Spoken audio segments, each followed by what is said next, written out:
highest level podcast you've ever heard. Wow. We're so ready.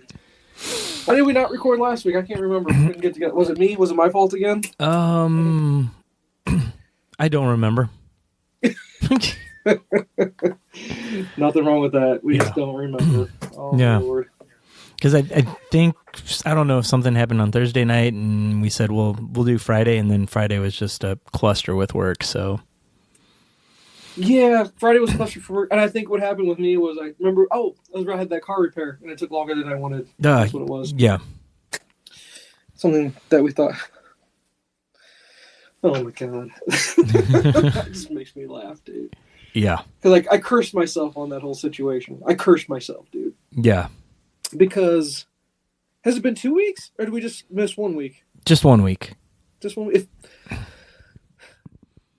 It feels like time is flying by, but it also feels like it's standing still. And I don't know how that's possible. Does that make sense? Am I sounding awful?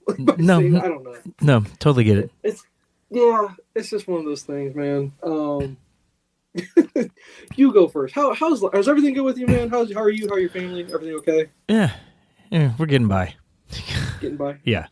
Oh, Lord. Well, then here, I'll take the floor. I'm going to take center stage. Okay.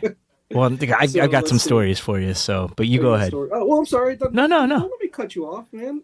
Don't do that. But, let's see. All right, so a couple weeks. Okay. I don't know how many weeks this entails, but I was told that I was going to have to volunteer. You know how you have to it's voluntold? I don't know if you've ever heard that phrase before, yes. Right? Had we talked about this, about a special project at work about that? No? Okay.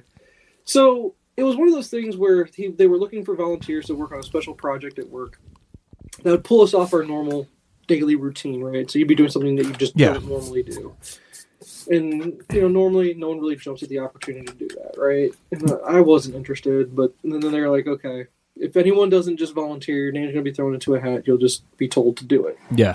And I didn't want to gamble with that. Hold on. Of course, the weekly interruption by my daughter. Say hi. Hi. Good night. And Mom. What? Go ahead. Mom will help you with that. That's fine. Dad says it's fine. Right. Oh, goodness. Bye, kiddo. All right. So anyway, back to that story. And then stuff came out about, additional compensation for it. They want to make sure people hey, we understand you're doing this. This is a favor to the company, and you can make extra comp by doing so. And I'm like, well, I'm never in a position where I can just say, no, my family doesn't need money. Are you kidding me? Yeah. That's just chump change to me. No, everything matters to us. So I'm like, okay, I'll volunteer. And I get all, anxious about this because, of course, I feel that we're the generation of anxiety, or we're just, we get overworked about things we shouldn't get overworked about. Yeah. And, okay, get my mind space right for that whole situation. And then after that whole thing, okay, we're going to get training will start on Monday. That's the Thursday email, the Friday email comes out. Don't worry about it. Project's off. I'm like, oh my God, I tell my family we're going to have to redo some schedules, logistics for kids, all that crap that goes into doing something like that. So I'm like, okay, don't worry about it. Lo and behold, the very following week, it's back on, and it starts on Monday and they tell us on Friday kind of thing again, giving us no warning whatsoever to whatever, And so that's been going on this whole week, is training for this new project. And so, you're learning something different. I've been doing the same job for, forever, and all of a sudden you're training for a completely different job. So it's been interesting. It's been tiring. Yeah, doing all that, and then just parent teacher conferences time. I don't know if you're going through the same thing at this point in the year. I don't know. If no, you do second semester. No, we don't do them second semester. Yeah. So second semester parent teacher conferences for all the kids are up at the same time while going through this new transition with work and all that stuff. So that's been fun. And then the reason you and I didn't meet last week was because you can guess which car it was that happened to. Had to make some repairs to the Jeep. It's I don't think I can make it through a week. Well, first it started with the check engine light comes up on one of the other cars that Jen drives all the time. She goes, well, I didn't want to tell you because I didn't want you to be stressed out about it. I'm like, you're going to have to tell me eventually when it comes to this stuff, because then if something's really wrong with it, I got to fix it. And then I'm like, okay. So check engine light comes on, that one. I gotta fix that one. Then something bad happens with the Jeep. I gotta fix that. Turns out with the one car, she just didn't do the gas cap tight enough. Okay. Swear to God, Jay. Swear to God. At least that's an easy fix. Jay, I know it wasn't even a fix. It was just doing the gas cap right. Yeah. That's all it was. Just listen for the click. Jay, who are you talking to? Man? I can do this. But then the other repair was just fixing the pulley on the belt drive. There's just changing a pulley. And I completely cursed myself because I tell my brother-in-law, I was like, can we just go one weekend without pulling a car into this garage and working on it, whether it be mine, yours, one of the kids, we just need a break of having to fix something would be nice. And he goes, why did you just do that? Why did you say that? I'll see you this weekend. And I go, hi, whatever, it's fine. And of course, Jay, that very week, Jen comes driving home with the other car because she didn't drive one of them. She goes, something's wrong. There's a grinding noise. I don't know what happened. I was like, what did you do? She's like, I don't know, but it sounds really, really, really bad. And then I go, God. And so Jay, I go take the car over, jack it up, take the tires off. Oh. The rear brakes just fell off, Jay. They cracked. Cracked and just fell off. The e-brake, I'm talking about, Jay, the e-brakes cracked and fell off. The pad, there was no pad on one of them. Completely no pad at all. Like gone, metal on metal. And I was just like, there was no indication though. No warnings, no nothing. Right. I'm like, how did this all of a sudden happen? There's no brake on here. What is going on? And some of the brake pad had just broken off. It just broke off. Oh, wow. So complete brake. I'm talking about e-brakes and regular brakes. Yeah. Basically on the rear of the car, complete new brake system. Oh, yeah. And then while repairing that, something must have snapped a cable. Now the emergency brake doesn't work. I'm like, that's a parking brake. That's an emergency brake. The brakes work on the car itself. Yeah. Good for now. We need a brake. And then in the mail, safety emissions inspection on one of the other cars. Of course. I was like, yeah, I can't handle it. I can't. I'm going nuts. Hey, I would take the car drama after having bank fraud last week. Oh God, you got your IDs stolen? Someone, I don't know if they hacked into our email or what, but they called saying they were the bank. Yeah. And they were trying to get information, and they were able to get into our account, and they started moving money. But I'm like, this seems fishy. Aaron, call the bank. So she called the bank. The bank will never call you asking for your information. They would have no reason to do that. They had most of the information. They just a couple small things they needed. Yeah. But she called, got online, got someone real quick, and they froze our account instantly before they could move any money. Okay. Did they get away with a bunch of money, or are you all good? You guys are all squared away? We're all squared away. They had the first transaction started for $5,000. Oh my God. They moved quite a substantial bit around from different accounts to try to confuse us, but we got it all figured out. Everything was locked down, so they couldn't do anything. Oh my God. But we had to close every single one of our accounts. I mean, so anything that's on auto pay or anything like that, that's all screwed up now. New debit cards. Account number. Yeah, debit card. Yeah. All the kids' accounts. Oh, that's even worse. Oh, so every account you had with the bank, they had to kill those accounts and restart brand new ones? Yep. And so, since our mortgage is tied to it, they opened a new account number for the mortgage, and Aaron's credit report got hit for it. And she's like, oh, no. And she called them, and they're supposed to be fixing that. Oh, God. What a nightmare. I know. What an absolute nightmare. Oh, no such thing as victimless crime, if I get the words out of my face correctly. Yeah. What a nightmare. Oh. So me complaining about how the Blues suck at hockey right now means very little to you right now. Yeah, I know. I got it pulled up. I did get to go to the City game last weekend, so that was fun. Oh, you did? Awesome. Yeah. That was a good game. That was fun. It was a really good game. Other than getting bad news on the way down to the game that just kind of had me thinking the whole time. What bad news did you get on the way to the game? Church stuff. We ended up leaving our church on Sunday. Oh. Leaving, not going back. Hold on. Hold the phone. Hold the phone for a second. Yeah. Just Just give me a second so I get rid of this kid out of my face real quick, because she's back. Oh my god, you were nonstop. Okay, here, take this. Go do your worst. Hold on. This isn't something... Okay, because this is a big deal, because you guys are way into this. Yeah. This is a big part of your life. So, yeah. So like, you left the church as in, like, there's drama at the church, or something bad happened, or are they... Yes, the denomination we're a part of is not inclusive, we'll say. Okay. And the early 20-something worship leader was outed. Not by her own doing. Someone else found out and went to the leadership, and they asked her to step down. And that doesn't agree with our beliefs, because I don't know if I've talked about it, but Madeline is out. Okay. And we're like, we can't be at this church if that happens. Sure. So I found that out on the way to the game. I got home from the game. I told Aaron, and we're like, we're done. We went to church the next day. We told our goodbyes to our close friends, and said we're not coming back next Sunday. Yeah. So yeah. So is this just basically a chapter that's closed, or is it like, hey, well, we might reassess this if something happens or some changes are made with the church, or you don't even want to bother? The church won't make changes. We know that for a fact. Oh wow. So yeah. Interesting. So we're going to be going to different churches to see where we fit. There's an all-inclusive Methodist church over by my mom's house. So not even 10 minutes from our house. So a little bit closer than the other one. And that's probably where we're going to check out this Sunday. And then the family that had their daughter outed is going to a different church too that we know people at. So we're probably going to check that out too. Okay. So that's rough, because you guys dedicated a lot of time and effort to that, and then the kids were super involved in the youth group, and all that stuff. And so it's not like this was a very light decision to make. No, because you guys have made really good friends through that too. Oh yeah.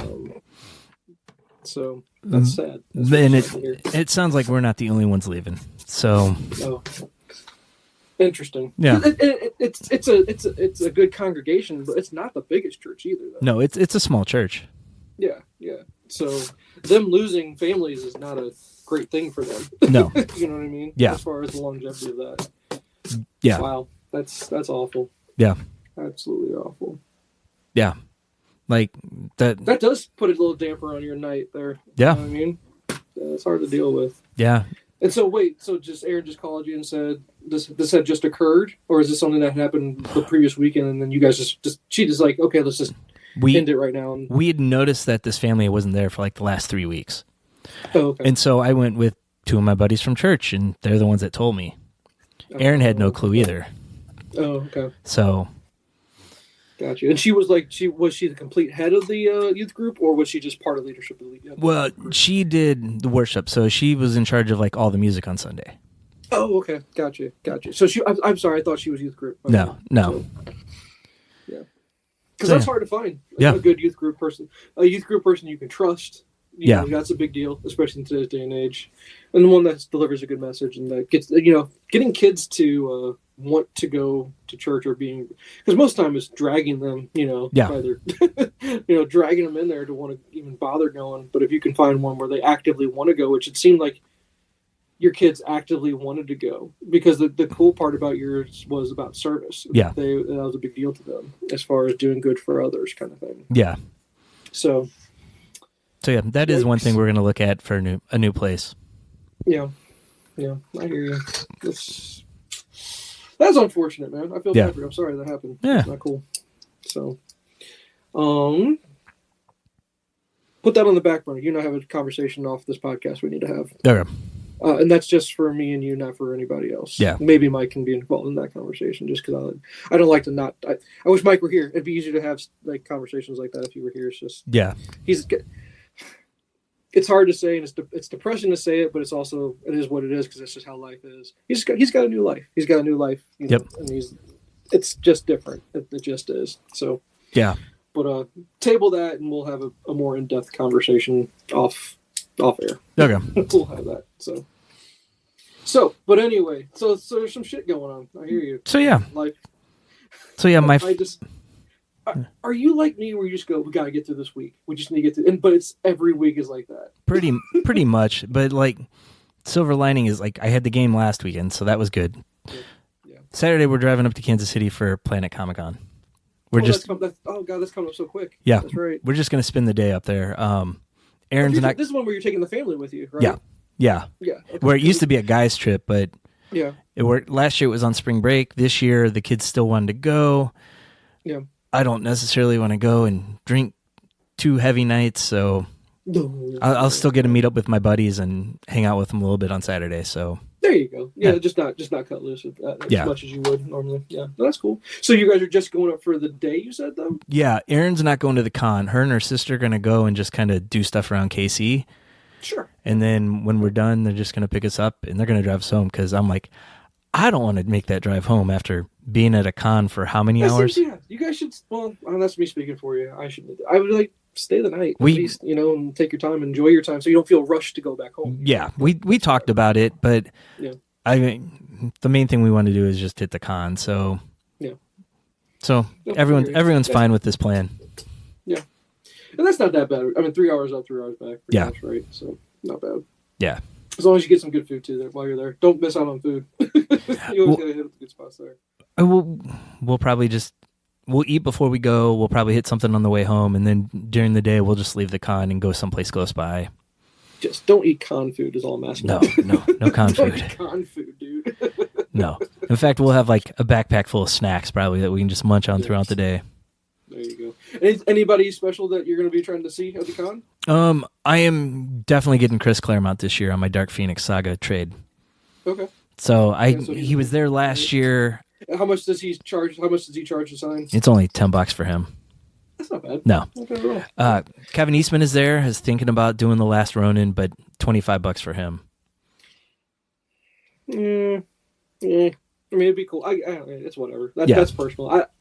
Me personally, I probably wouldn't bother, to be honest with you. Yeah. If I'm going to spend money at a con like that, but for somebody to do something, I'd rather pay for a sketch. I think a personal sketch of some kind. Yeah. All right. Is that still a thing, or because it always seems like they're always up in there, and I get it. They have a skill that should be paid well to do, Yeah. But again, when I'm going to a con, I really just want to sketch just so I can add it to a personal collection. Is that still a thing? Are there still guys that'll do a quick sketch of some kind? It's not like back when we used to go to Chicago and like you could pull on a board from one of your comics and they would just do one real quick for you for free. They don't do that anymore. Well, I know they don't do that, but are they charging out like obnoxious prices now? And they do like a couple of things at a con? Truthfully, I haven't even looked to see because I'm just not interested in paying for it. Yeah. Well, I mean, I'm interested in how much they're charging these days. That's what I'm wondering. I'd rather any celebrities that are going to be there that you guys are going to try to hit up? I don't think so. Celebrities are just so expensive. There's a lot of people going to be there. Like they have a lot of the Scream cast. Scream? Yeah. Nev Campbell had to back out, but like Skeet Ulrich and Jamie Kennedy and. Okay. Is Lillard going to be there? Yes. I'm an unabashed Lillard fan. Now, mind you, I've never even seen Scooby-Doo, but he just seems like a nice guy. Yeah. And I love his role in Scream, and he just seems to be, he's a good actor. I think he's good. The things I do see him, he's always pretty good in whatever he's in. He bugged me a lot when he was big at first, but now he doesn't bother me. Yeah, okay. I don't know if he was typecasted a lot at the beginning and kind of, I don't know, a worse version of Stifler is what he came off as a lot. And here's the thing. I also didn't realize the Scooby-Doos that did come out with the live action. That's James Gunn stuff right there. Yeah.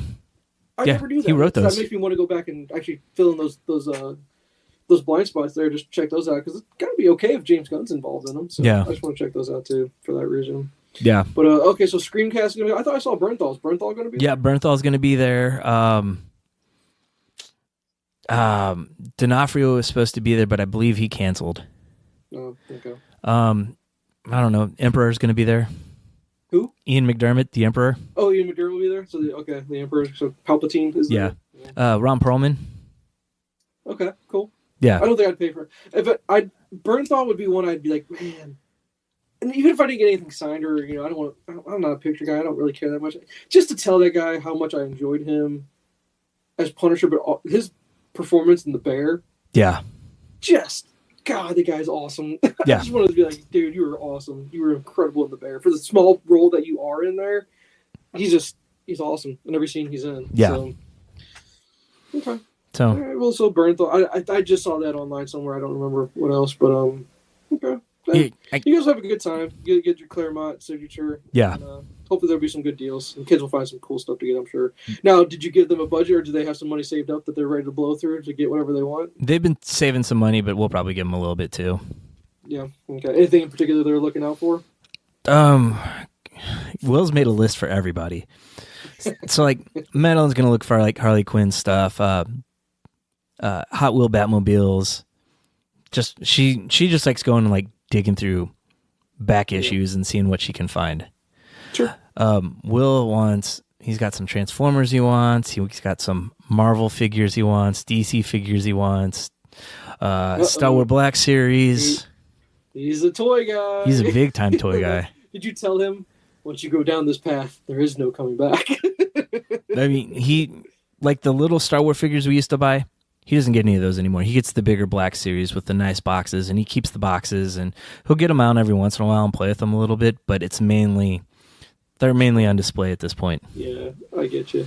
Yep. So no, my newest thing is minifigs. I'm going Lego minifigs is what my thing. I'm trying to, and even that's expensive. Like if you're gonna go actual action figures, that can get stupid expensive, right? Yeah. So I'm trying to maintain myself to those, and I'm like, even this is expensive. Yeah. Because my lowest one, she wants a Stay Puft Marshmallow Man minifig. Dude, they're like $30 Ooh. for a minifig. I was like, oh my god, get out of here. Yeah. It's a little Lego. Get out of here, for real. Yeah, I think at one point Will paid like $15 for a King Shark. Oh my god. Wow. Yeah. That's not too bad, I guess. No. Keep it under 20, I'm all right. But once you cross that 20 threshold, what are we doing here? Come on. Yeah. Kaylee's got the list he made for Kaylee has all kinds of stuff. She's found these like horror cards from the 70s. Oh, wow. They're kind of goofy. She's found 2 of them at STL Comics, and so she's always keeping an eye out for them now. But like, that's the STL Comics has a billboard on 94. Yeah. Where is that? Where's the actual shop located? It might be by the billboard. It's kind of in like the Youngerman area. Okay. There's a little bit further down then, I guess. Yeah, it's in a strip mall. Is it tucked back in there where that old baseball card shop was? I don't know. There's a baseball card shop, and it's where 364 dumps you out onto 94, and there's a little area over there. No. Where's that? No, the collector store. Okay. Yeah, no, it's down closer to me. Yeah, because here's the thing, dude. For a split second, I was getting into Connor McDavid, just watching clips on YouTube. Yeah, Connor McDavid just destroying people. I was like, I kind of want to get I want to get a rookie card of McDavid. I wonder how much that would run out. I can't. I was like, nope, don't even look up the price. It's probably too much. Don't, because once I go down that path again, oh my god. Yeah. There's just one more thing I don't need to be spending money on. So I was pretty strong. I was proud of myself for staying strong. Yeah. Not getting that. So, but she's into Funko Pops, like horror ones, and then pretty much anything Stranger Things. Okay, cool. I think they're already filming season 5, right? Or whatever it is, the last one. So, yeah, that'll be interesting. Yeah. So, all right. Do we actually have topics or news headlines? Or what, beer? You didn't do beer, sorry. I got a beer real quick. I got Alpha Brewing. They're in downtown. This is called Cowboy's Last Ride. It's a Belgian-style blonde ale, 5%. Got a little cowboy riding. Cool, yeah. Yeah, I like that. That's pretty cool. Yeah. Pairs with brats and burgers. Oh, sure. Okay. Yeah. So, solid beer. Out of 5 pints, how many do you give it? Yeah, 3.5. Middle of the road. Okay. Yeah. It's a nice summer beer. Okay. Oh, you're starting to get ready for your summer beers? You're getting ready for your shandies and your sours and all that good stuff? Yeah, I've got a ton of sours, but I'm just... Sorry, sour's not summer. Lagers, that's your summer beer. Yeah. Yeah, a little. Okay. I did get my beer sauce beers today, and it had the new Voltron beer in it. Nice. Yeah, I'm going to go on and find a 4-pack, though, just to have a few of them. So, and then,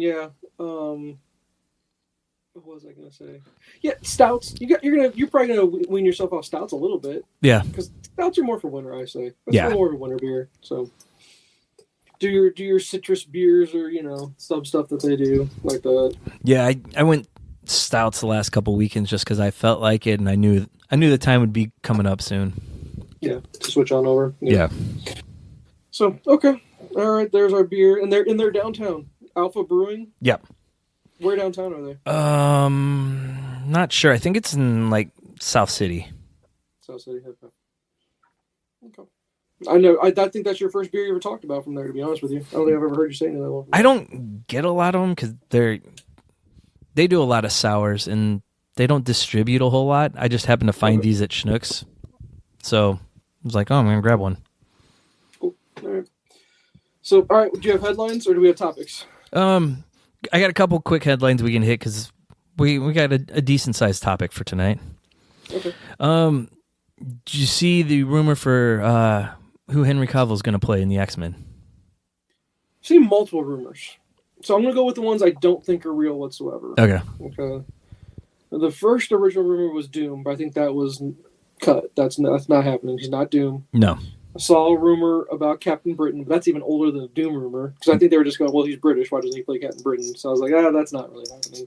Yeah. Then the most recent one was Cyclops. Yes. Was the most recent one. But I think there's another one between the Doom and the Cyclops. So I think the Cyclops one is the one that's most realistic at this point. That's got the most wheels right now, we'll say. Yeah. As far as the rumors got the most wheels to it. Yeah. I mean, it's pretty much confirmed that he's got a role in a Marvel movie. Because here's my thing. If you're going Cyclops, then we're definitely not going where these are kids. We're not doing the... We're going with the MCU. The X-Men entering into the MCU are already well established. Yeah. And maybe it's their crossing universes where that universe is going to die, and now we're doing we're merging universes, and they're coming into the MCU from a different multiverse kind of thing. It's very possible.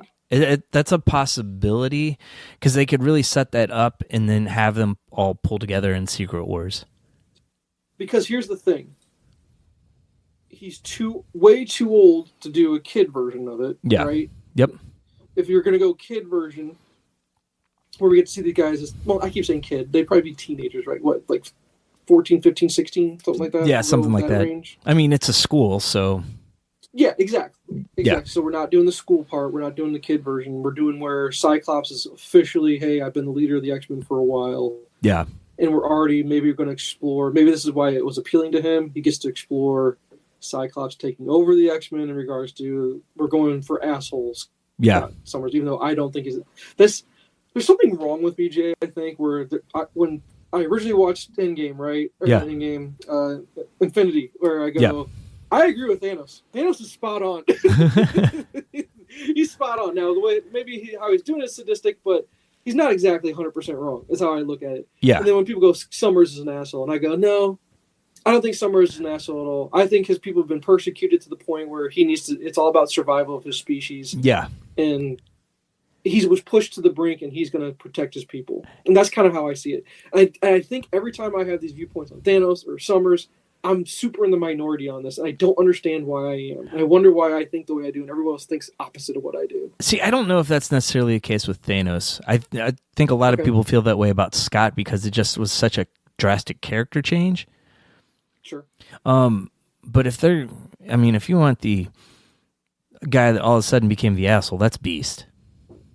Yeah. Well, don't spoil. I know that happens. I know. I need to read that, though, Jay. I want to read it and experience it for myself. Oh, yes. You need to. How I agree.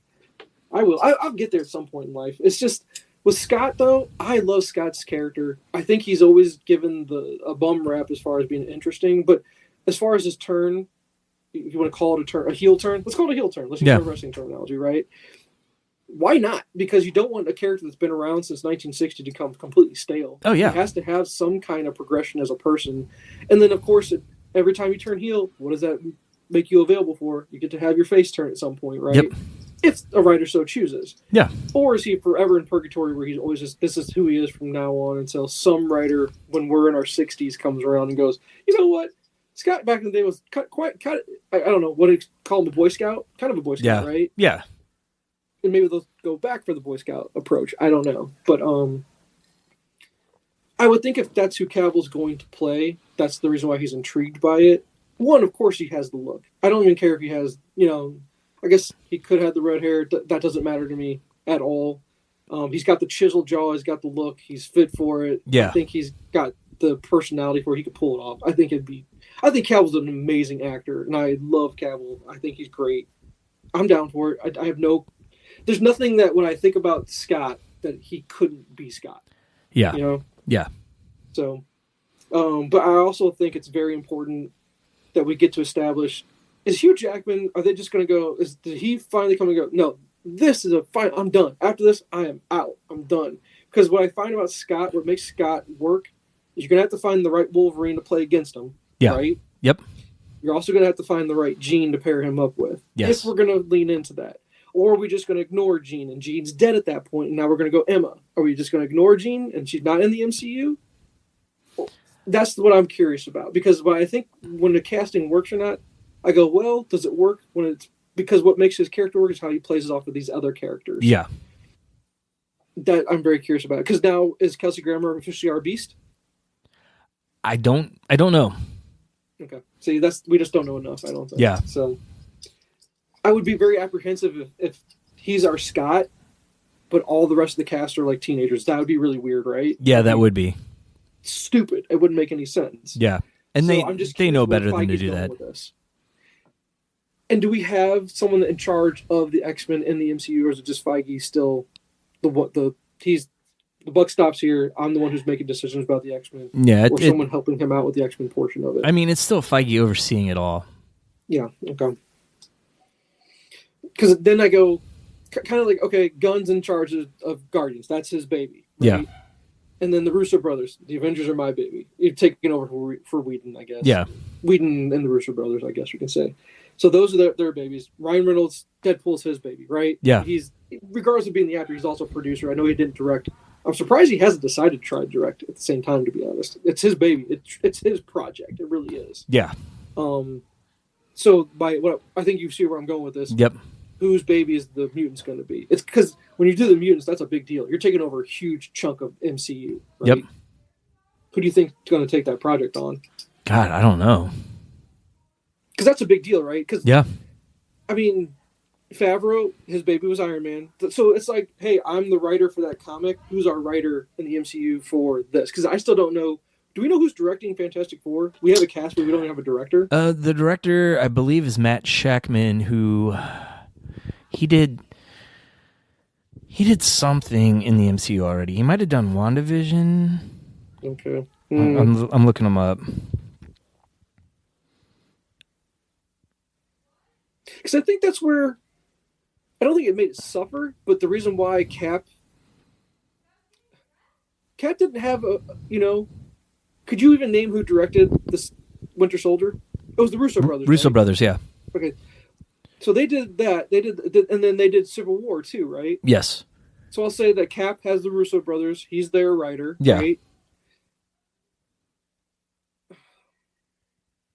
All right, yeah. You can't really do anything with Spidey because Spidey doesn't have the right because MCU, it's not theirs. Yeah. They don't have someone that can really be, hey, this is, unless you're going to consider their writing group, I guess. That's their baby. Maybe. I'm trying to remember their names that did it. Does it,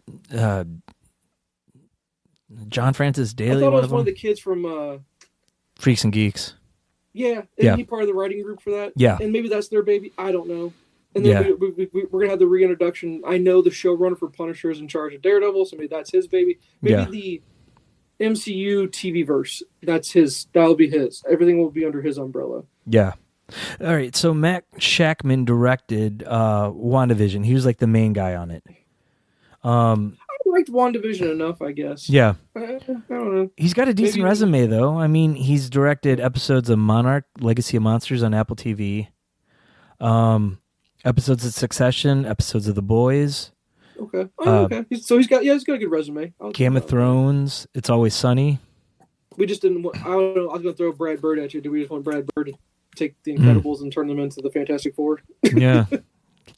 I mean, I don't think he would do a bad job at it. Yeah. Maybe that's just not his forte, I guess. So. Yeah, here's the bad mark for Shakman. Heroes Reborn. Yeah, that's not good. He did some Fargo, some Mad Men, House. Okay. Yeah. Oh, House. Oh, wow. Okay. Yeah, so I mean, he's got a lot of good stuff on his resume. Okay.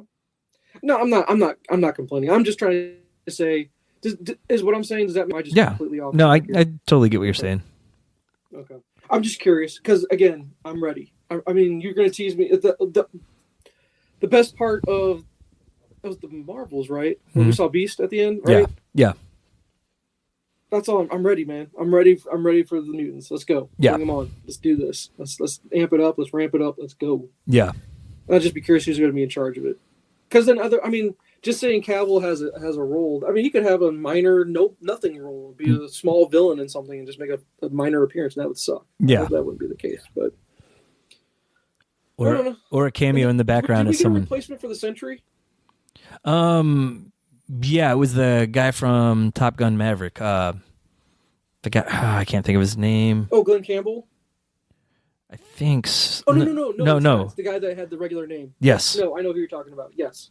Okay, he's fine. I'm okay with that. It's the guy he's a kid of somebody that we discovered, right? Yeah, Louis Pullman. That's right, Bill Pullman's kid. Yeah. That's right. Okay, still good with that. Okay. I was just thinking, I was going to say, well, if he was Superman there, maybe he could be Sentry here, but they've already got him cast. That's fine. Okay. So another casting rumor, Doom has popped up. Latest thing I've seen was Daniel Craig.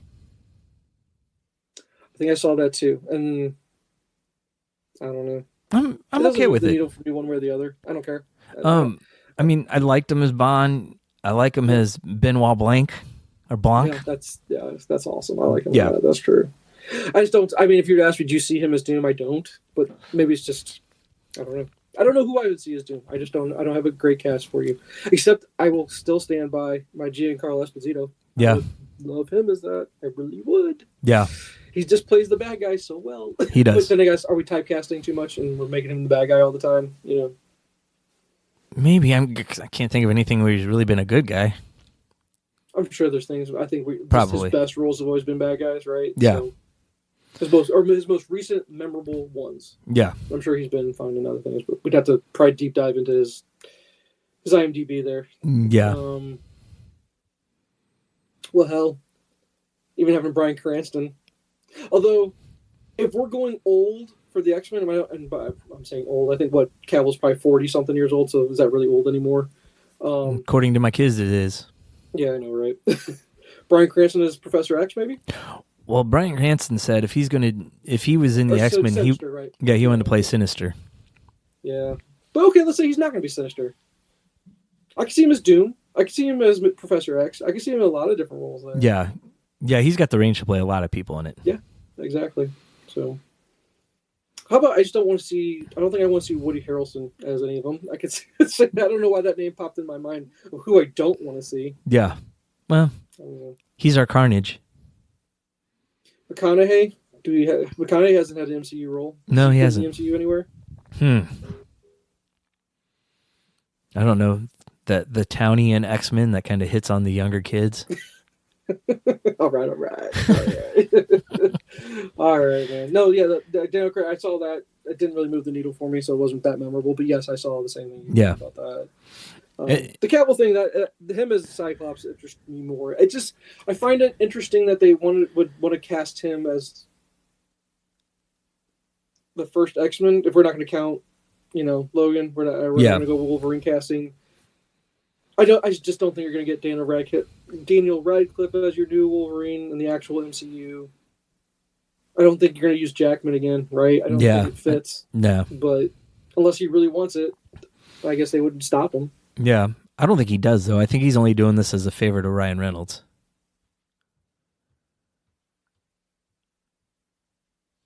So, I don't know. Huh. So, then one other casting note, John Bernthal passed on playing the Punisher in Daredevil at first. He passed on it? Yeah, for Born Again. He read he was not going to reprise the role. Yes, he passed. He read the script and was not impressed with it and passed. But then when his showrunners came in and they're rewriting, now he's back on board? Yes. That makes sense. It just shows you how bad that first draft was.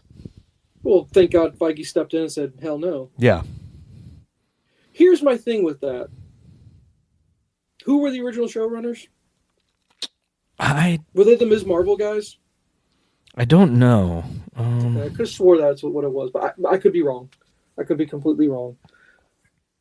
But how you don't just go, all right, we have this character that he's pretty minor in the overall fandom world, but those that do like Daredevil, boy, do they really like Daredevil. And Daredevil, the TV show on Netflix, was pretty beloved. It did great numbers. I don't think it did. I think it was one of probably the better shows on Netflix, right? And that's just not me being a nerd. I think people that are non-comic book fans actually just like the show because it's pretty gritty. It was kind of fun to watch, right? Yeah, it was a lot different than what we'd gotten from like the Marvel Studio movies. Sure.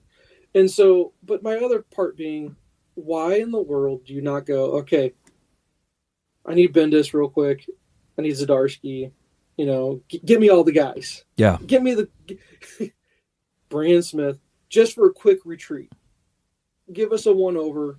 Give us your thoughts. What should we do to get this to work again and fold him into the MCU?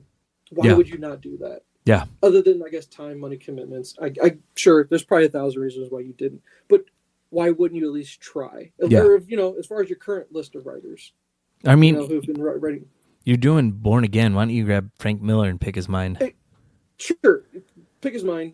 Unless they're just using the name Born Again. Yeah. Versus actually using that as the source material, which they could just be using. They've done that, right? Yeah, they've done that. The name of a thing. Quite a bit. So bring in all your guys and go. I think we've said this before, and maybe that's just my bias speaking about how much I love the character, but I go, you just don't get Daredevil wrong because he's too good to get wrong. Yeah. He's just too good. If you're saying we have our MCU world that's, you know, big time, and then you got your street level, is there another character that you say from a street level standpoint is more important than Daredevil? Unless you're going to say Spidey is street level, which I don't agree with that, but I guess that's debatable. Is there another street level character that's more important than Daredevil? I don't think so.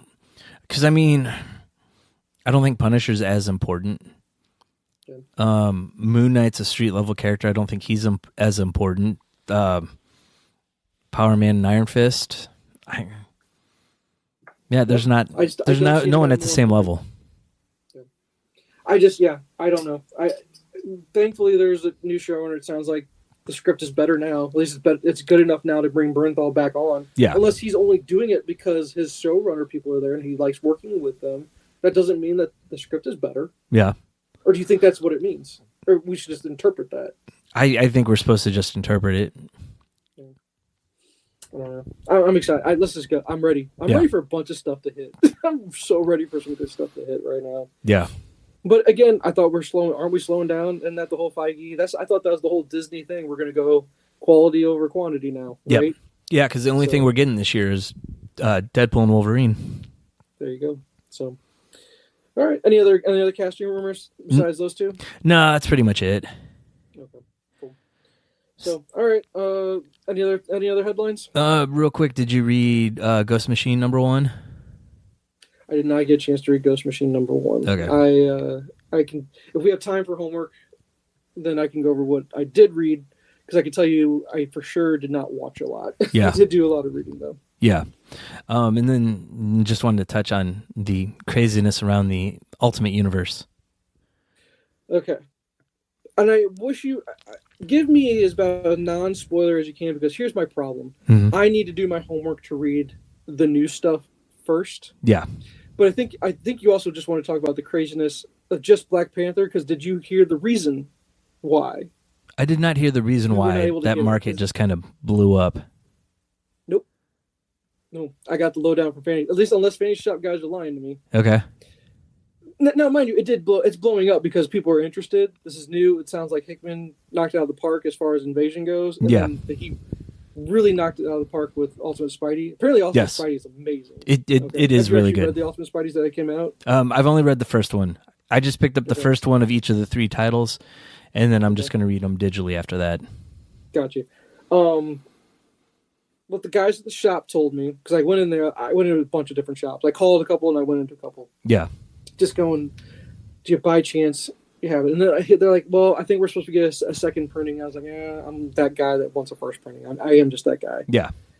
And I was in on a bid for one on eBay. I was going to pay the $20 to get one. I refused to pay more than 20, and I lost a bid on eBay by $1. I think someone paid $1 more than me. Whatever.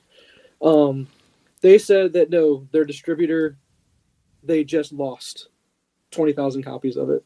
Oh, wow. Lost. They can't find it. They don't know where it's at. They couldn't sell it.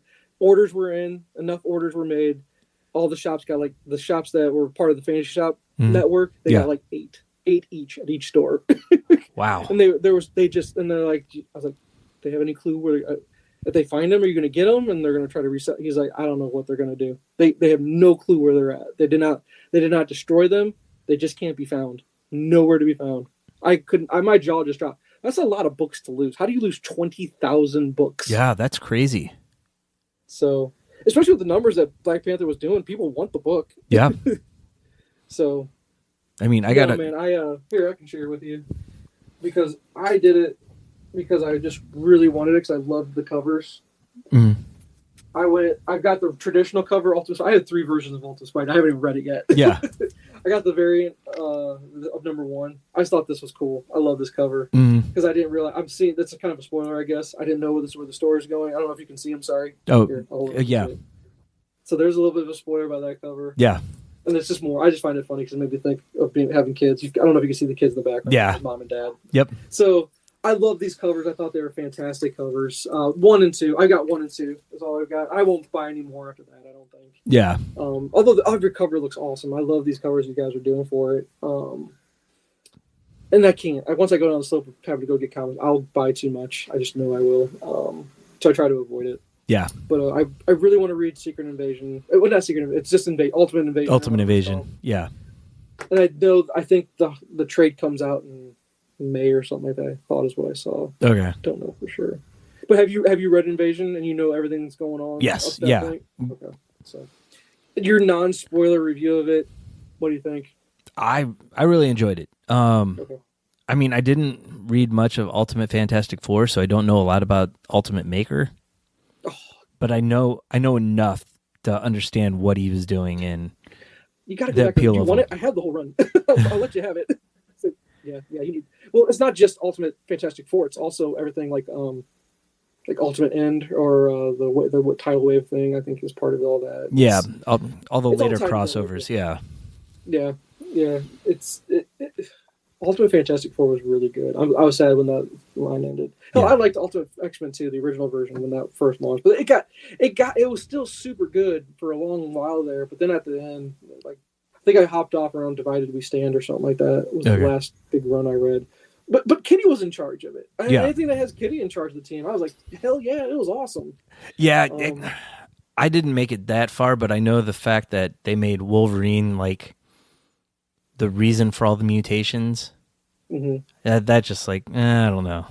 Yeah. Well, it's just a Wolverine popularity. That's all that is. But with the app, though, what makes the app beautiful, instead of having to dig all those books out, I'd have to get the app just to breeze back through them, breeze all through that stuff. Finally finish X-Men and try to finish that whole thing. Is all that on there? Is there ever anything old that they'll just take off for a while that they won't let you have access to? Only if it's like licensed characters that they don't have the rights to. Okay. So like the old Transformers, old G.I. Joe are not on there? No, nothing like that. I meant like Ultimate X-Men, No, that type of stuff, no. There's some Avenger books that aren't on there because they've had Conan the Barbarian. They don't have the rights right now. Sure. Okay. But that's the only time they usually pull something off. Okay, and then so I also did pick up yesterday. Ultimate X-Men 1 came out. Yeah. Now here's the problem I'm having. I don't know if you're running into the same issue at your shops. I can't just get the regular cover. Everything's a variant cover. Yeah. Yeah, I got a variant cover. I went through and picked the one I liked the best and just grabbed it. Sure. And there was only 2 options at the shop I went to. I didn't like either one, to be honest with you. I wasn't blown away. So there were 3 normal priced ones, and then 2 of them that had the price jacked up. Like most of the jacked up price, like $15 or something. $10.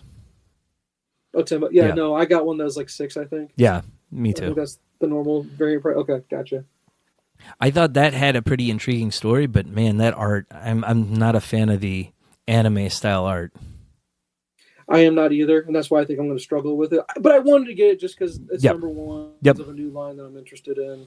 I'm still depressed I didn't get a Black Panther number one. I might still have to go try to see if I can track one down. Hell, if you're at the con and you see one that's not stupid expensive, text me and let me know. Okay. Yeah, I can do that. And what else? Hold on. What else are you supposed to be looking for me every single time you go to a con? Juice contract? Correct. Every time you go to see if you can find a copy for me. Yeah. That's not completely stupid overpriced. So yeah. Those are the only 2 books I request. If you can find one, please. Okay. I'll keep an eye out. Thank you. I appreciate that. But no, I do have Ghost World. I have not done anything with it. Has anything... Because I know that's just basically a preview book for the entire line. Has anything come out yet from that world that I should keep my eye out for, or am I too late already? No, of the new stuff, nothing's come out. But okay. Jeff Johns had already done a series for Geiger, which is like, I guess it was his first Image book. He had the second character that he looks at in the Ghost World book. Also had a trade. I'm not interested in the character, so I'm not going to find it. I did get Geiger and read it, but we can talk about that later. Okay. So. Yeah, no. And then I went down a rabbit hole because I thought we had a topic at one point that we were doing book club. Yeah. At some point, but we never got around to it. And Jay, it just turned into a Jeff Lemire. Why don't we just do the Jeff Lemire book club? I know. I have so much of his stuff I want to read because I thought that was the topic. What are books that we would want to read as part of the book club? Yeah. I mean, Jay, I looked it up, and then all this stuff is accessible in regards to I can either go to the library or buy it, and I want to make them shelf books. And you can find used copies and make them very affordable to get all that stuff. But there's just the guy's written so much stuff, but everything has great reviews. Yeah. I'm talking Essex County. His very other good. little thing that there's actually a universe for it. God, what was it? Just came out very recently with a cool cover. God, why am I tripping on the name of this book? Like Fireflies or something like that? No, Fish Flies, which I want to read. Definitely want to read that. The Bone Orchard? Yes, there it is. Thank you. Yes, that little universe he's got going on with whatever that is. Yeah. I mean, you could just go on and on. It's just all Jeff Lemire stuff. And I just want to read. That's what mine would be. It's all his stuff. And buy it, own it, read it, absorb it, love it. Find people that don't like comics and go, well, if you don't like comics, you still like this. Yeah. You know, Black Hammer, I almost feel like, even though I've read it, and I don't know if I'd ever go back and reread it just yet, doesn't mean I don't want to see it on my shelf. Yeah. You know what I mean? Yep. Because it's so good. And I just wish sometimes he'd finish it. Because that thing's still ongoing at this point, correct? He's finishing it up, I believe. Okay. It's just one of those things where I'm like, I would like that to end. Yeah. But I don't know. So I'm sorry, I'm tangenting all over. No, that's actually that was going to be the topic. I've got my little list of 3 with a bunch of honorable mentions pulled up. Okay. I have stuff I wrote down. Oh, here. Okay. Here's another one. Just to stay on the Jeff Lemire topic, which I don't know if you've read that or not yet. Roughneck. I've not read that one yet. Okay. I was actually looking for it today at my library online, and they don't have it. Okay. Gideon Falls, that's him too, if I remember correctly. Yeah, right? it's pretty good. Okay. I think that's all I had in regards to just some of his stuff that I would want to read. I think there's more, I'm sure. I just didn't write it down. I didn't even write Fish Flies down here, but yes, that's what I do want to read. That's his newest one, though. I think that's still very new within his run. Like, I think so. Issues have been in that at this point. I have no clue. Because it was the Free Comic Book Day thing last year. Yeah, it was. I remember that. You're right. Yeah. So okay, I'm sorry. We were only supposed to pick 3 books, though. Yeah. I wrote down a lot more. I know. I would want to read. Well, here I'll go with my Lemire book for my first one. Sure. I went with Cosmic Detective. I even had that written down that he wrote that, so I need to write that down. Real Yep, he wrote that with Matt Kent, who did the Mind Management. Yes. All right. So basically, Detective. Yes. An epic science fiction mystery that asks, when God is murdered, who solves the crime? Dude, that's awesome. That sounds so cool. Oh, nice. I like it. Yeah. The murder of a god threatens to tear apart the very fabric of our reality.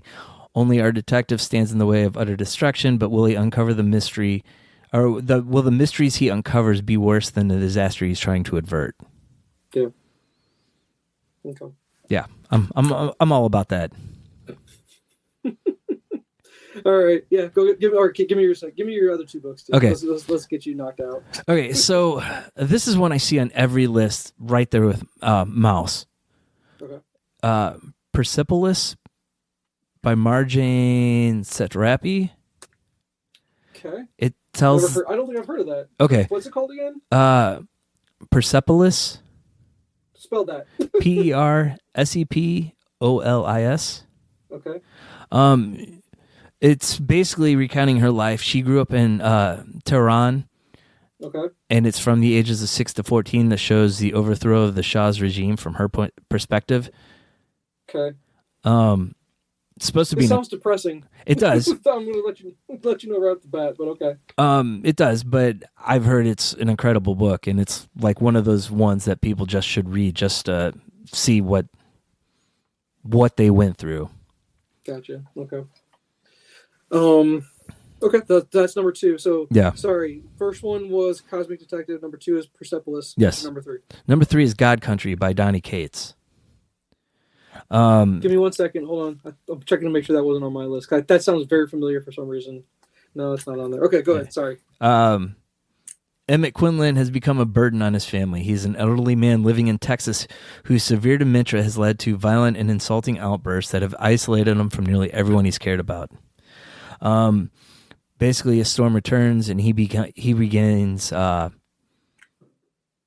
magical sword that in his youth gave him godlike powers. Okay. So it's kind of one of those stories where he was a hero, people don't believe him, and he gets his sword back and returns to how he was. Okay. But you have a whole bunch of honorable mentions beyond that one too, right? Yeah. Okay. So that one has been compared to like early Jack Kirby stuff. Oh, okay. So it's going to be trippy. All right, cool. Yeah. So then just quick hit ones like I've never read Miracle Man. It's on my list, dude. Yep. It's on. Oh no, wait, not Miracle. Mr. Miracle? Or no, Miracle Man? Miracle Man. This is early, like Alan Moore, Neil Gaiman. Okay, never mind. That was the one that Todd McFarlane had the rights to, and they sued him over it. Morrison. That's who I was thinking. Morrison. Yeah. No, a different book. Okay. Like I've never read Craven's Last Hunt. You never read? I think I'm almost positive I've written Craven's Last Hunt. Yeah. Okay, I'm pretty sure I read that, but you've never read it. Okay. Yeah. Blind spot. Yeah. Okay. The Many Deaths of Layla Starr. That's on my list because I found that somewhere. I think I found it on Reddit. Yeah. I think I basically did a Reddit search of best comics you haven't read yet or something like that. Yeah. This sounded really weird, but also very interesting at the same time. Yes. So that's one I've had recommended quite a few times and just haven't pulled the trigger yet. Okay. Usagi Yojimbo. Yeah, that's a cartoon back in the day too, right? If I'm remembering correctly. Well, he showed up on the Ninja Turtles cartoon. Yeah. Yeah. Never read. I thought he had his own show too. I don't know. I always thought he was part of the Ninja Turtle universe until I found out he was his own thing that they kind of used. I swear he had his own cartoon back in the day, but I could be wrong. Yeah. Okay. I never read American Vampire. Oh, I could highly recommend that one. Hell yeah, go for that. That's really good. Day Tripper. I've heard of that. Why have I heard of that? Do you have a write up about it? I don't have a write up about it, but it's about I think an artist from South America. I read about it. I don't remember off the top of my head, but it's one that I see pop up a lot when people are looking for recommendations. Gotcha. Okay. There's actually 2 runs of Animal Man I want to read. I've read the first trade of Morrison's run from like the 90s. Mm-hmm. And I'd like to read the whole thing. And then Lemire launched it for the New 52, so I'd like to read that. Mm-hmm. I've never finished Saga of the Swamp Thing, which I want to finish. That's on my list. And I have that. I have the... I don't know if I have the whole thing, but I have something. The Alan Moore run, the Swamp Thing, right? Yep. Yeah. I have it. I just never gotten around to reading it. I've read the first trade. It's a little trippy, but it was pretty good. Okay. And then the last one it's on the DC app. It's actually anime that someone else made, but they're like putting it on their app now. It's called Joker, One Operation Joker, and it's the story of Batman somehow gets turned into a baby, and Joker feels responsible for him and has to take care of him. That sounds super weird. It does sound super weird, but everybody's raving about it, and yeah, it's like a Batman book for parents. Okay, interesting. Yeah. Okay. So those are the ones I got. Okay. I don't have any descriptions of these pulled up. Okay. You tell me if you're aware of them, if you remember what they're about. Yeah. If you want to pull them up, I don't want to type on the iPad right now because I think you'll hear the click back on there. So I don't want to mess with the volume or anything on this. Jimmy Corrigan, smartest kid on earth. I've heard of it. I don't know much about it. Okay. I'll just read titles off, and you stop me if you heard of it, and you can give me a recommendation or just okay. Yeah. Something called The Last God. Don't know. Okay. I had all these tabs pulled up when I was doing this homework originally to come up with this topic. Yeah. But I got rid of those a long time ago. I just didn't do the freaking topic. Yeah. Okay, Roughneck and Essex County. Those are Lemire. Yeah. Sword Volume 1 Fire. And I'm trying to remember what Sword was about. It looks really cool. It's the Luna Brothers. I actually have it on the bookshelf, the first trade on my bookshelf, and I haven't read it yet. Okay. Any remembrance of what it was about? No. I had just heard of it, and it was on sale at V-Stock on one of their clearance sales, and I think I got it for like $1. Oh, nice. Yeah. Okay. But yeah, Luna Brothers. And I was like, oh, yeah, Luna Brothers, anytime they come out with something that's pretty cool. So I just wanted to check that one out. Because I think they did Girls as well, right? If I'm remembering correctly. Okay. And I still have never read that. Yeah, I haven't either. At some point. There's another one called Glory, the Complete Saga. Yes. I don't remember what it was, but I just know it was on Reddit, and a lot of guys just went, oh, yeah, that's awesome. You definitely need to read that. So Glory was from like Awesome Studios, which was part of Image, and that was the Rob Liefeld line. Oh, okay. And I think it started out as kind of a TNA Wonder Woman type book he did, but someone came in after him and like actually gave it depth. Oh, okay. So maybe not. I don't know. Now you said Rob Liefeld. Okay. I have one written down, Far Sector. I don't know. That might be Lemire. You might want to type that in if you got something you can type it into real quick. I couldn't remember where I found that one. But Saga the Swamp Thing. This one I could have swore you've talked about before. And if not, that's cool. But this one sounds super interesting. It's called The Six Sidekicks of... I can't even read my own handwriting. Of, I think, Tricker Keaton. If I can read my handwriting. I think I wrote that down really sloppily. Basically, The Six Sidekicks of T. Keaton. You might want to look that one up, too. Okay. It's, if I remember the description right, it's about this guy's... Like, all of the sidekicks hate him.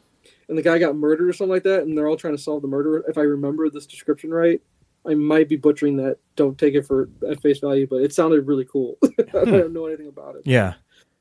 Far Sector is not Lemire. It's N.K. Jemisin? Oh, this was the Green Lantern one. Okay. This was a one-shot, I think. It's a Green Lantern one with a Green Lantern that I don't know anything about. Okay. That's why I really wanted to read it, because she's not... was it Jessica? What's Jessica's last name? Cruz? Jessica Cruz, I think. Yeah. So you had Simon so you had your main four guys for the longest time, and then Jeff Johns introduced Simon Boz, and then you had Jessica Cruz, and this one's even different. Another Earth one. I was like, oh, how many Earth Green Lanterns are we gonna have? Yeah. But yeah, apparently that one was. It looked interesting. I think it was a murder mystery in space. Okay. That's basically what the synopsis of that one was. And what'd you say the other one was? The Six Sidekicks of, I want to say, Tricker Keaton. I don't think that's his name. I can't read my handwriting, though, Jay. I really can't read my handwriting. Yeah, Tricker Keaton.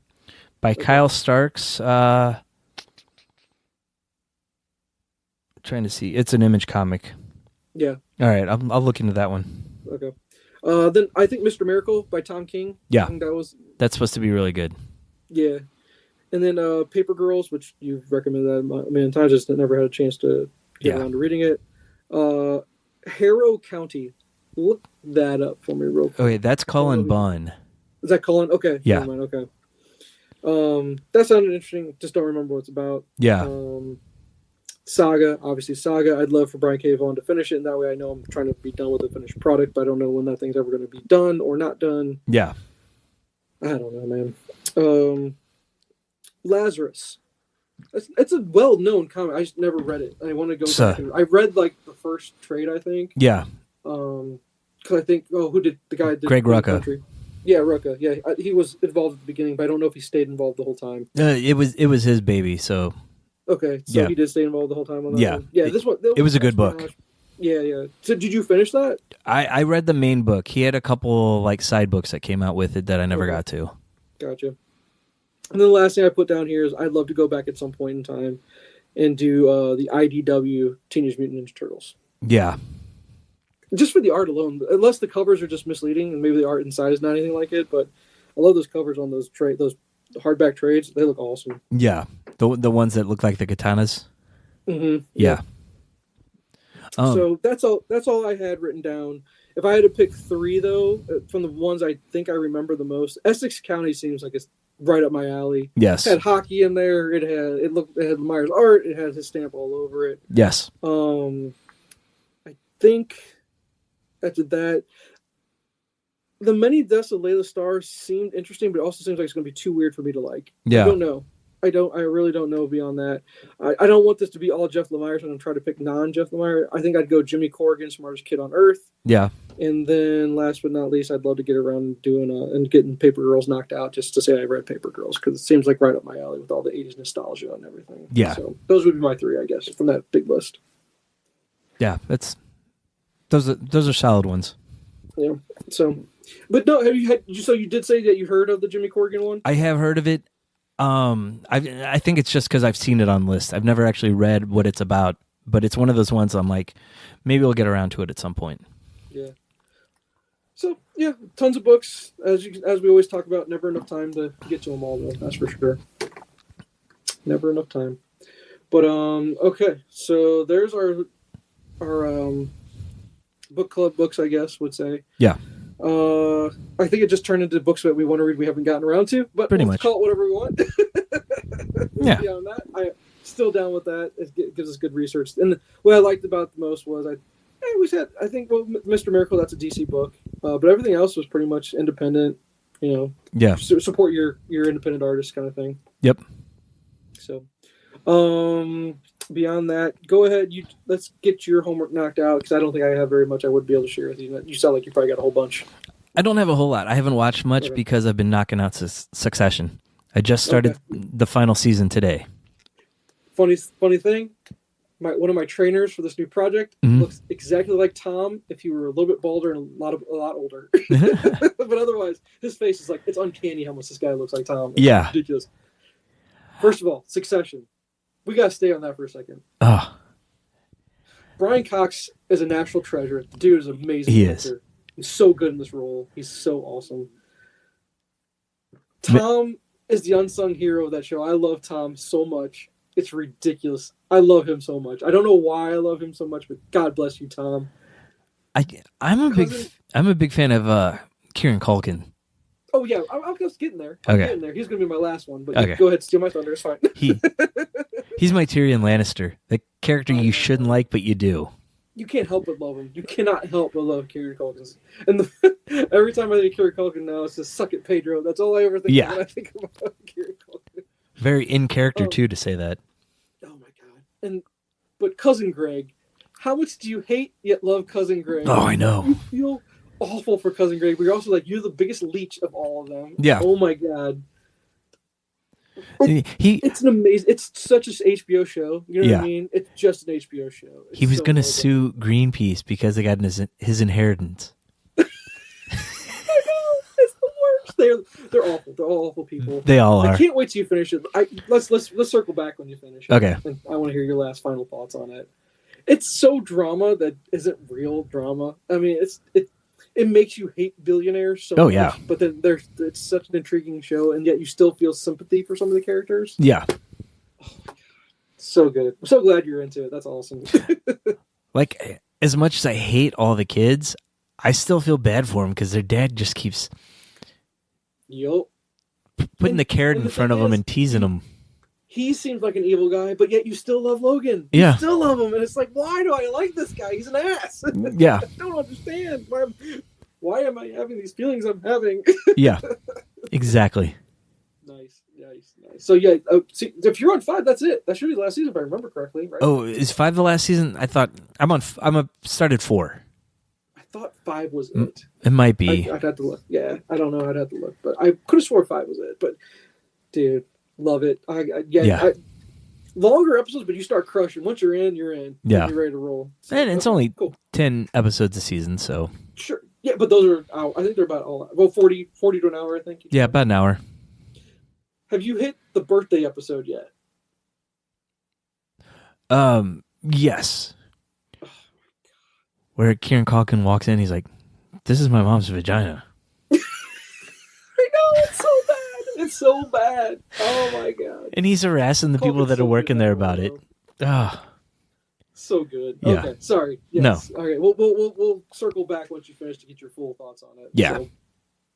It's a great show. Regardless, so Succession was something that you've been working hard on, but yeah. What else have you been done? Will and I watched the first 2 episodes of Avatar: The Last Airbender. Oh, the new Netflix release? Yes. Okay. It's so good. It's so faithful to the cartoon. I know nothing about, never watched a single episode, never watched the movie that M. Night did. I know nothing about the character. Oh, that movie's so horrible. Yeah, no, I don't know anything about it. So if I went in blind knowing nothing about the show whatsoever, would it still be good, or do you need to know the show to be able to make it good? No, I think you'd still enjoy it. Okay. And I think they're only 30-minute episodes, so... Interesting. Okay. And this is all live action, if I remember correctly, yes. Right? Okay. Yeah. We started a show called Ghosted. It's got Craig Robinson in... Oh, I know this one where he's a bounty hunter or something like that. They're in Florida or something like that. Is that one? No, him and Adam Scott. They're partners working for a secret government organization that hunts like ghosts and the paranormal stuff. It's a comedy. Oh, of course. Yeah, if you got those two together. Yeah, sure. It's pretty funny. It's not the greatest show, but it'll get you to laugh every once in a while. Interesting. Okay. We didn't make it to the theater to see Dune 2, but we did do the rewatch of 1 to prepare ourselves. So good. It is so good. So good. Oh, I really want to go see the second one. I just don't. Of course, no one in my family has any interest whatsoever, and I don't know if I'm going to go solo on it. I think I'd feel pretty bad if I did that. Yeah. I don't want to. We have nothing going on tomorrow night. I might push for it. Nice. Did you see people dressing up for the movie? Have you seen any clips on Facebook about that? I saw the one of the guy on the little hoverboard, sandworm. Sandworm, yeah, coming in. There's another guy that wasn't on it where he just wrapped himself up to make himself look like a sandworm standing upright. Oh, jeez. Oh my god. I've heard nothing but good things, and I saw something online today. I think it was CBR that did it. Something about Dune 3. It's looking like it could happen because how well Dune 2 is performing. So yeah, I wouldn't be surprised. Dune 3 Messiah, I think is what it was called. Yeah, because that's the name of the second book. Okay. And Denis Villeneuve says that he wants to do that, and then he's going to be done. Wouldn't that be the bad way to do it, though? Because I was told how the books work are 1 is incredible, 2 is awful, but 3 is really good. Like every other book's really good in the series. I think isn't there like 6 books or something like that? There's more than that. Frank Herbert wrote a few of them, and then he passed away, and then his son has been working with Kevin Anderson to make more books. Okay. I've heard anything that's not Frank Herbert's not very good. Okay. I hadn't heard that 3 was better than 2. I was like, I didn't enjoy 2, so I'm going to give up. Oh, okay.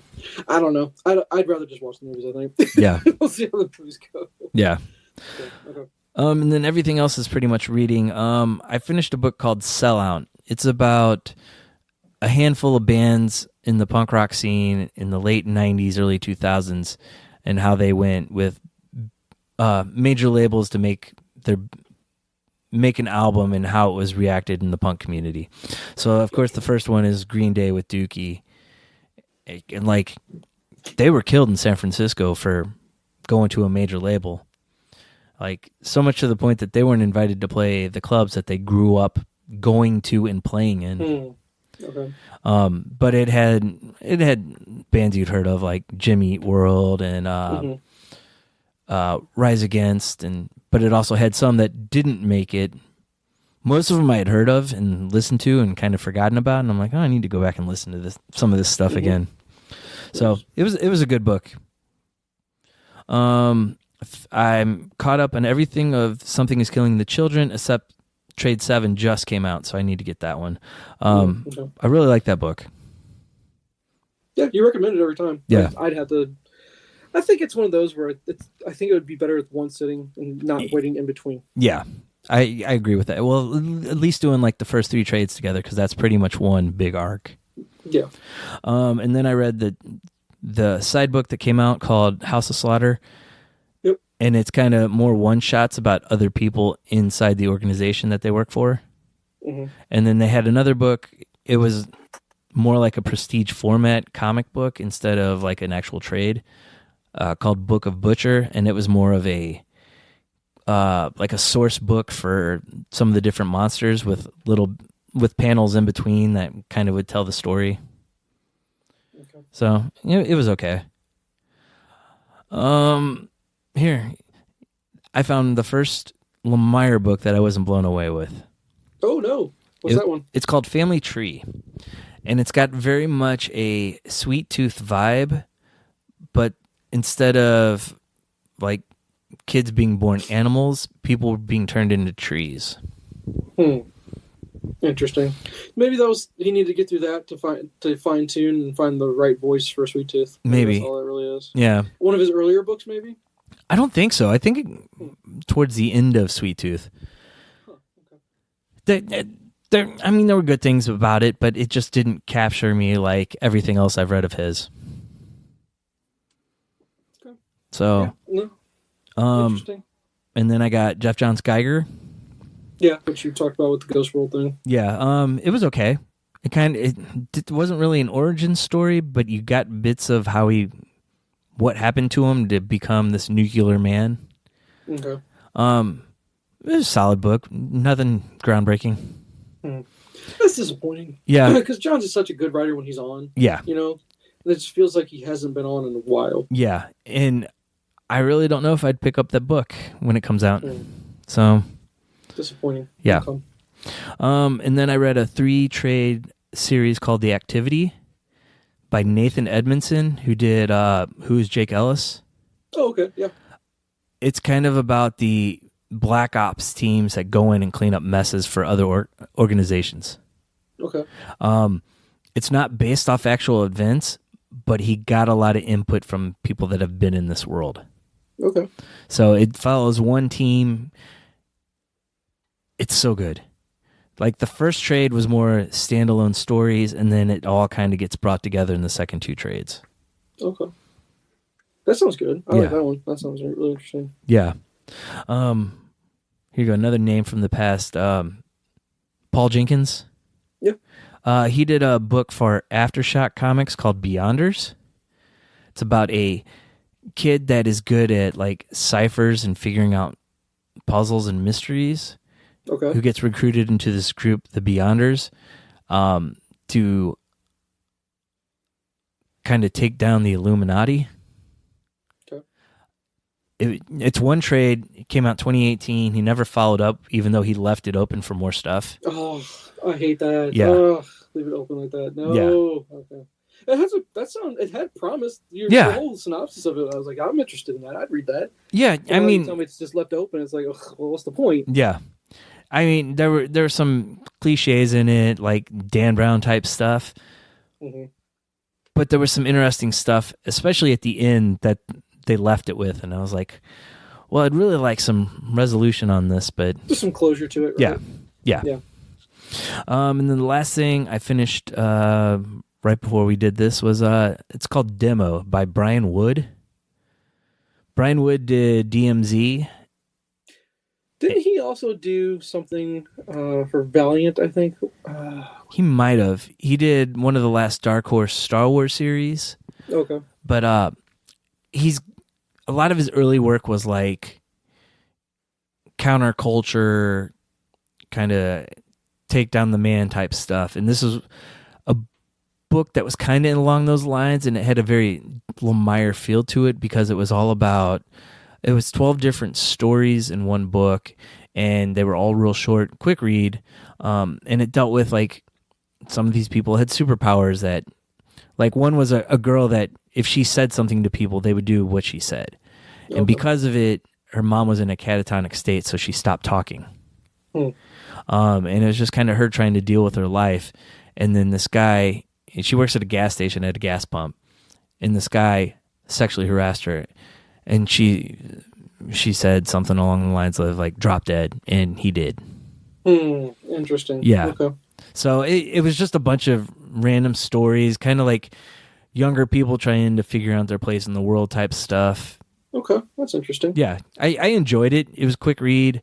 It's not his greatest works that I've read, but I was still entertained enough to finish it. Sure. Okay. So yeah, that's it. Interesting. Okay, that's a lot of books. Yeah. That's a lot. You got a lot. You act like you didn't I didn't really do much, and all of a sudden you read off like 20 things. Yeah. Well, and that doesn't even include the weekly stuff I've read. Oh, Jesus. Yeah. Where do you find the time? Oh, you don't have enough cars to fix. Let me get you in on some car repairs. Let me do that. Want to come over to the garage? You sure? No, I'm good. I'll stick with my bank fraud. I think I also spend too much time watching basketball I shouldn't be bothering to watch. But I introduced my one daughter that could care less about basketball. She does not care about basketball. But all of a sudden I'm into it. I'm watching the game. It's the Pacers versus the Spurs. And yeah. I'm a big Spurs fan actually. And because it goes back to the David Robinson days. Yeah. And they've got Victor Wembanyama on the team. Yeah. So the number one overall pick, he's a sensation. He's a 20-year-old French guy, right? Yep. Coming over and playing and just dominating. And she's looking at this guy, and he's just effortless at what he does. And then I go, he looks pretty tall, right? She goes, yeah. Is he taller than Uncle Pete? I was like, oh, he's taller than Uncle Pete. I go, okay, he's like 7'4", dude. Yeah. She's like, wait, what? And I even think that might be wrong. He might be 7'6", actually. Yeah. If I remember correctly. Regardless, what's 7'4" versus 7'6", right? And I go, okay, here's the difference, though. Look at his arms. She goes, oh, wow, he does have big arms. I was like, no, he doesn't have. He has long arms. She's like, well, that's what I meant. I was like, Kitty, his arms are an 8-foot wingspan. And she goes, what does that mean? And so Jen was in the room. She goes, even Jen was interested in this as far as watching this. Yeah. Because the guy's just, what he does is not natural. And you would think when he's moving, he's going to break like a toothpick. But he doesn't, is the thing.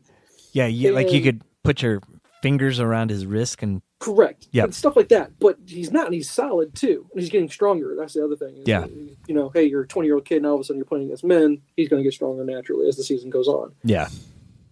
And when he jumps to dunk, it's nothing. It's nothing to him. It's nothing. And I go, watch this. He's going to block the shot. Boom, blocks a shot. And I'm like, she's like, this is not fair. He's too good. He's just fun to watch. And I was like, it's been a while for someone to be in the NBA where I cared enough to like, I'm into this guy. I want to watch this guy play. He's like appointment viewing, right? Yeah. So yeah, I've been wasting time on that and the Blues, and they suck. And I was like, I need to stop watching sports. That's what I need to do to be able to do all that. Just in time for the Cardinals to start up. I know, right? Well, let's not talk about them with their pitching issues right now. But regardless, I got two I can knock out for you real quick. I thought I talked about last time we started. I started Heroes in Crisis, I finished Heroes in Crisis. I don't know if I told you that one. No. That was I don't want to say it was a big event book for DC, but it was Tom King, and it did involve Booster Gold and Harley Quinn are your two main characters in it. Yes. I thought that's interesting. The Joker. Joker was not in that one. All right, good night. Go to bed. All right, go. And then, but yeah, I highly recommend that one but it's part of my Batman reading order. Yeah. And it's just because Batman's in it. I go, why do they put this in the reading order? Just because he's not a main character whatsoever. But the interesting part to it is that when you're reading Heroes in Crisis, is they do a callback to Tower of Babel, which we've talked about at length on this, where Batman has files on everybody, and they kind of don't. It's one of those things where they're like, "Wow, they'll never let Batman live that down ever," and there will always be that distrust between the group and him forever now because of it. The next thing after that was it's basically Heroes in Crisis, but it's called The Price. Okay. There's stuff going on with Wally in these books, right? Yeah. And I don't want to spoil it. I'd like for you to read it. You tell me if I misread something. I just need fresh eyes on it. We'll say it that way. Okay. I'm going to recommend it. It was decent enough. It was pretty quick to read to get through. So, Heroes in Crisis was a longer read, obviously. Yeah. But The Price was interesting. Goes back. It's a Batman Barry Allen story, and then that even goes back towards their previous book before that was called The Button. I don't know if you ever read The Button or not. Yeah. Okay. So it's kind of a callback to that too. So those kind of go hand in hand. Those two are companion books. Okay. And then after that, on the list, I did a reread of Detective 1000 just because it's on the order. I had read it. I don't know. Did you ever read 1000? No, I didn't. Great amalgamation. Just a bunch of different stories come together. Yeah. Like they do with those big issues, where it's just very short stories by a whole bunch of writers that already wrote for it. But enjoyable. I liked rereading that one. And then after that was The Batman Who Laughs. Did you ever read The Batman Who Laughs? Yes, I did. Okay. How long ago did you read that, though? I reread it fairly recently when I was going through all the metal stuff. Yeah, and that's the thing. I was like, awesome companion piece to the metal stuff. Yeah. It was Snyder and Jock getting back together, so there's your Black Mirror connection there. Yep. I like that book a lot. God, it's good. It is. Very psychological, though. A very psychological book. So much about it I enjoyed, though. And it kind of just dumps you right off into volume 11 of the Batman run I'm on right now, which is The Fall and the Fallen. I'm right in the middle of that. Okay. I should be done with that tonight, kind of thing. Yeah. Still plays on the psychology of Batman. A lot of psychology in this stuff. Having to do with his dad from the Flashpoint universe and dealing with his mom and all this stuff. And it's just like Batman's still suffering from the fallout of the non-marriage to Catwoman, but that's not a spoiler. I'm sorry if that is. No, it's not. You knew about that, right? Yeah. I thought. Yep. I think we're far enough past that. At this point, it's such a big event. And they were never going to let Batman be happy anyway, right? Yeah. So it deals with all that. And it's just a lot of the fallout of all that stuff. And I am ready to put that behind us, I think. I'm ready for the Tom King run to end, I think, and get past that. And I'm looking forward to finishing that run and moving on to wherever Zdarsky picks up, I think. Yeah, it's Although I think I'm still a little bit I'm probably a lot of ways away from that, to be honest with you, because I still have to get through the Joker War. Yeah. I gotta get through Joker War, which means I'm probably quite a bit away. So yeah. But I'm looking forward to it. I'm getting around to it. And then I also picked up that recommendation you said last time. Something about vengeance, rightful vengeance, or it's only those two trades or whatever. Yeah. Righteous Thirst of Vengeance. Yes, thank you. Yeah. With Benedict Wong on the cover. Even though you said it's not. And stop saying that because it's not, because it is him. It looks exactly like him. You leave your son alone. I'm on Team Will. You're wrong. I will let him know that. Absolutely. Oh, he's so right. It's ridiculous how right he is. So, no, and then I'm sorry, as far as one last thing, we'll call it an episode.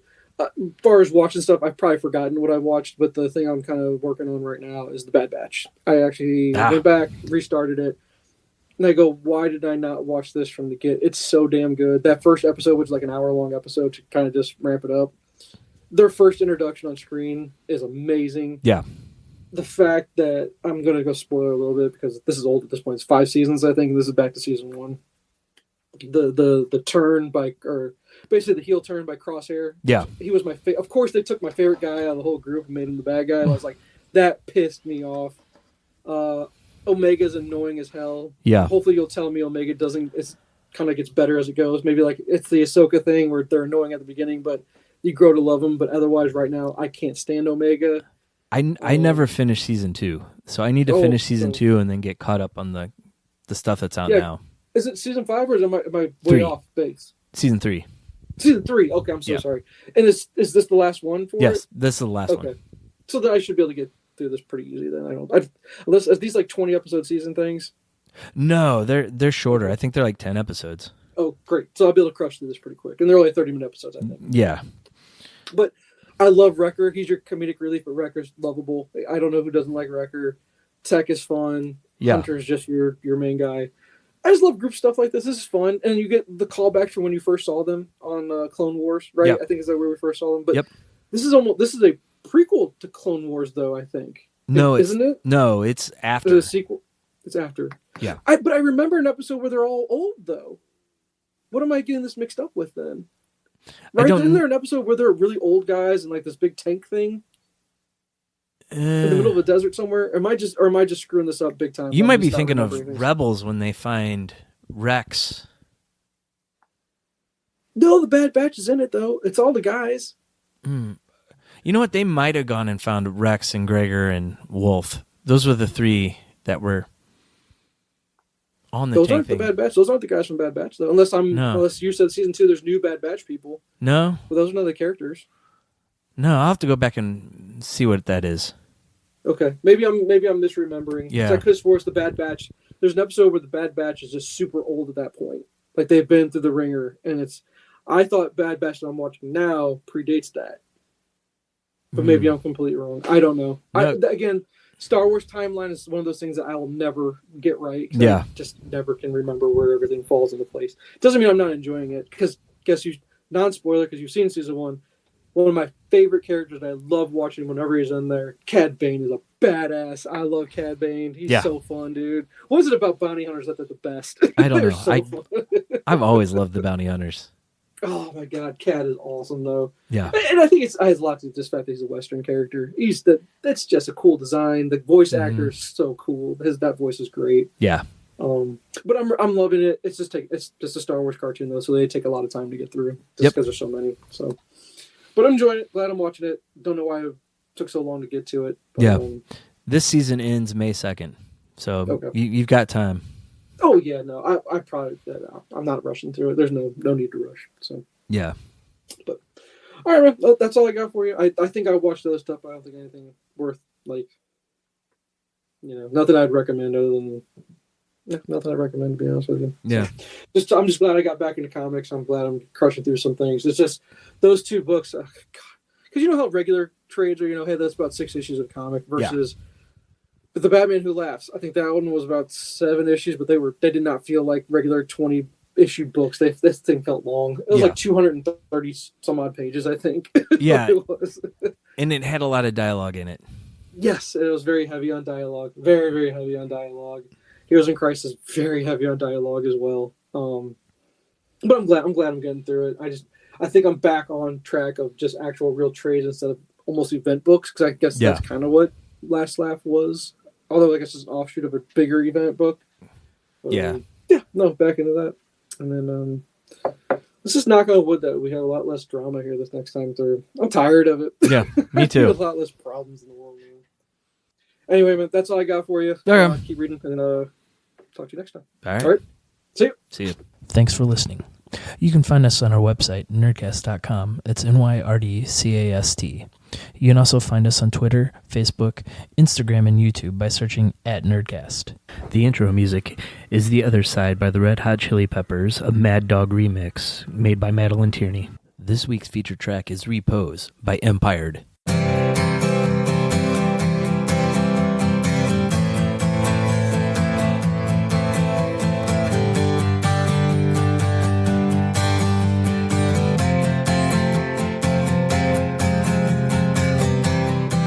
If you're going out the window, take me with you, 'cause I fear a fall. All I say, take me back, take me back, take me back, take me back, take me home.